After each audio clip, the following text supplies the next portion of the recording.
Hello दोस्तों, नमस्कार। मैं हूं प्रमोद राव और आप देख रहे हैं बहुजन लाइव। दोस्तों, एक टॉपिक है आरक्षण। आरक्षण के विषय पर जो लोग आरक्षण के समर्थक हैं वो कहते हैं कि आरक्षण मिलना चाहिए, और जो लोग आरक्षण के विरोधी हैं उनका कहना है कि आरक्षण नहीं मिलना चाहिए, आरक्षण को बंद कर देना चाहिए। साथियों, आरक्षण की शुरुआत कब हुई थी? आरक्षण की शुरुआत किसने की थी?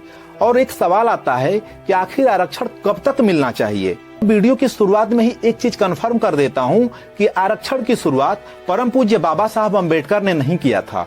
तो दोस्तों, किसने किया था आरक्षण का शुरुआत? आज की वीडियो में मैं आप लोगों को बताऊंगा। साथ ही आरक्षण कब तक जारी रहेगा यह भी आप लोगों को बताऊंगा।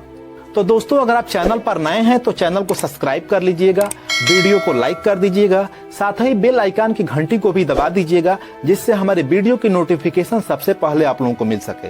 तो दोस्तों, चलिए वीडियो को शुरू करते हैं। दोस्तों, आरक्षण को समझने के लिए हमको 1200 साल पीछे जाना पड़ेगा, क्योंकि आरक्षण की शुरुआत आज की नहीं है, यह 1200 साल पहले हुई थी। क्योंकि मैंने पहले ही कहा था कि आरक्षण की शुरुआत बाबा साहब ने नहीं किया था, यह 1200 साल पहले ही आरक्षण की शुरुआत हो चुकी थी। दोस्तों, 1200 साल पहले एक कानून बना था जिसका नाम था मनुस्मृति। मनुस्मृति में 4 वर्ण बनाए गए थे और चारों वर्णों को आरक्षण की व्यवस्था की गई थी। सबसे पहले नंबर पर था ब्राह्मण, दूसरे नंबर पर था क्षत्रिय, तीसरे नंबर पर था वैश्य और चौथे नंबर पर था शूद्र, और उसके बाद था अछूत, अस्पृश्य, जो कि इन चारों वर्णों से भी वो अलग था, जिसको अंग्रेजी में अनटचेबल और हिंदी में अछूत कहा जाता है। दोस्तों, मनुस्मृति के अनुसार ब्राह्मण वर्ग को जो आरक्षण मिला हुआ था, शिक्षा पर पूरा अधिकार ब्राह्मणों का था। चाहे वह धर्मशास्त्र पढ़ाना हो या हथियार की शिक्षा देनी हो या किसी भी प्रकार की शिक्षा देनी हो, वह ब्राह्मण वर्ग को अधिकार था। कोई और शिक्षा ग्रहण नहीं कर सकता था, ना ही कोई शिक्षित कर सकता था। साथियों, जो दूसरा आरक्षण मिला हुआ था वह क्षत्रिय वर्ग को था। क्षत्रिय वर्ग को इस देश में हथियार चलाने का आरक्षण मिला हुआ था। क्षत्रिय वर्ग को इस देश पर राज करने का आरक्षण मिला हुआ था। क्षत्रिय वर्ग को तमाम आरक्षण मिले हुए थे।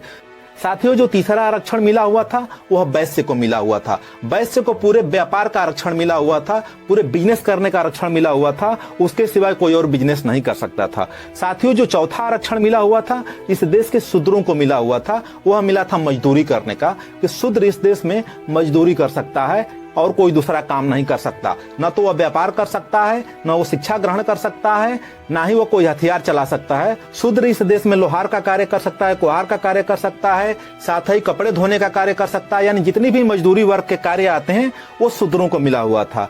दोस्तों, पांचवा आरक्षण जो मिला था इस देश के अनटचेबल को मिला था, इस देश के अछूतों को मिला था। वो मिला था सफाई का कार्य, वो मिला था नली और नाले साफ करने का कार्य, वो मिला था मरे हुए पशुओं को उठाने का कार्य। तो दोस्तों, आरक्षण की शुरुआत आज से 1200 साल पहले हुई थी। यह शुरुआत किया था ब्राह्मणों ने। और साथियों, ये बात सबको पता थी कि जो ये कानून बनाया गया है इसका विरोध जरूर होगा, इसलिए कोई इसका विरोध न कर पाए तो एक और षड्यंत्र रचा गया। वो रचा गया गीता के माध्यम से, और गीता में लिख दिया गया कि जो भी व्यक्ति इस धरती पे पैदा हुआ है उसे परमात्मा ने पैदा किया है, और जिस वर्ण में पैदा कर दिया है, अगर वह शूद्र में पैदा हुआ है तो शूद्र का काम होता है सेवा करना। और जब गीता में लिखा हुआ था तो लोगों ने उसको मान भी लिया, इसलिए मैं इस आरक्षण को कहता हूं ईश्वरीय आरक्षण। और दोस्तों, धीरे धीरे वक्त बदलता है और भारत की सरजमी पर अंग्रेजी हुकूमत का शासन हो जाता है, और 1854 ईस्वी में लॉर्ड मैकाले के द्वारा इस देश के वंचित तबके को यानी कि SC ST OBC समाज को विद्यालय की यानी शिक्षा की व्यवस्था की जाती है, जिसका पुरजोर विरोध इस देश के सवर्ण करते हैं। उनका कहना था कि इस देश के SC ST OBC समाज के लोग, जो तत्कालीन शूद्र समाज के लोग थे, उनको शिक्षा का अधिकार नहीं है, इसलिए जो ये स्कूल खोले जा रहे हैं ये धर्मशास्त्रों के खिलाफ है, इनको शिक्षा नहीं मिलना चाहिए। और अंग्रेज जो स्कूल खोल रहे हैं, जो अंग्रेज विद्यालय खोल रहे हैं, ये ब्राह्मण धर्मशास्त्रों के खिलाफ है, इसलिए तत्काल इन विद्यालयों को खोलने से रोका जाए। फिर भी अंग्रेजी हुकूमत में अंग्रेजों के द्वारा खोले गए विद्यालयों में SC ST OBC समाज के लोग जाकर के शिक्षा ग्रहण करते हैं, जिनमें से महात्मा ज्योतिबा राव फुले भी एक होते हैं, जो आगे चल करके 1882 ईस्वी में हंटर कमेटी का जब गठन होता है उसमें महात्मा ज्योतिबा राव फुले शिक्षा की मांग उठाते हैं। वो कहते हैं कि इस देश का जो वंचित तबका है, जो इस देश का मूल निवासी समाज है, उसको शिक्षा मिलनी चाहिए।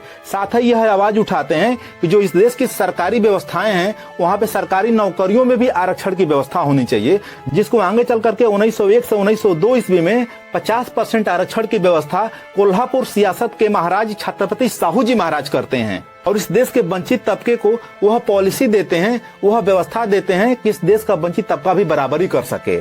साथियों, इस देश के जो मनुवादी थे, जो इस देश के ब्राह्मणवादी व्यवस्था में विश्वास करने वाले लोग थे, उनके पेट में मगरमच्छ डोलने लगता है।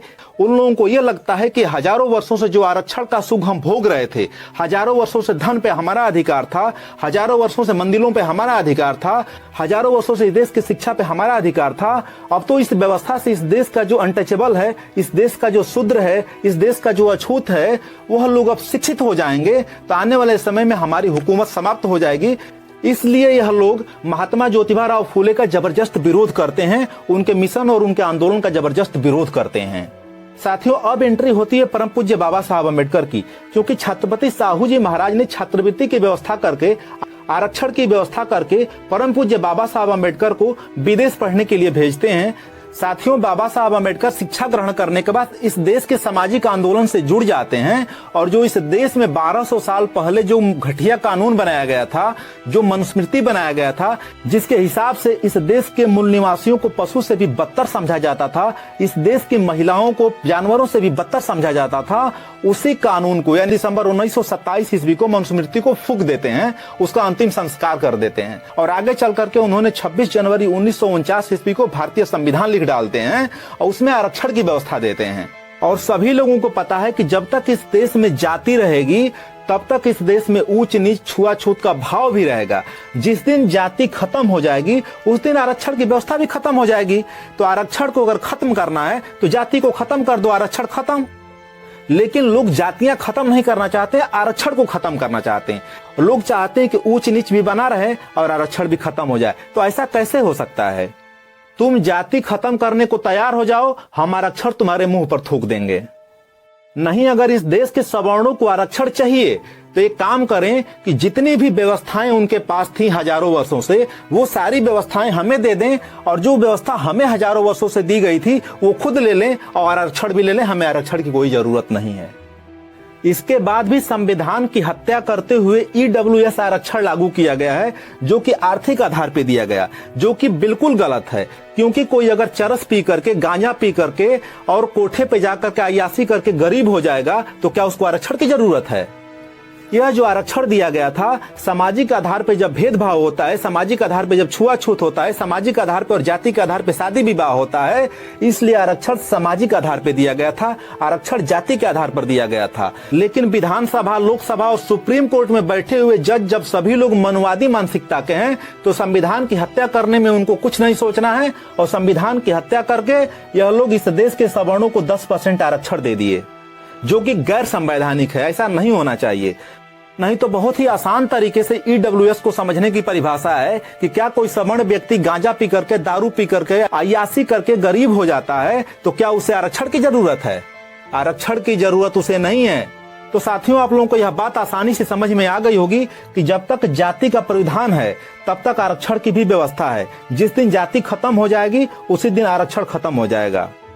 तो दोस्तों, आज की वीडियो आप लोगों को कैसी लगी कमेंट करके जरूर बताइएगा। चैनल पर नए हैं तो चैनल को सब्सक्राइब कर लीजिएगा, वीडियो को लाइक कर दीजिएगा, साथ ही बेल आइकन की घंटी को भी दबा दीजिएगा जिससे हमारी वीडियो की नोटिफिकेशन आप लोगों को मिल सके। तो दोस्तों, वीडियो देखने के लिए आप सभी का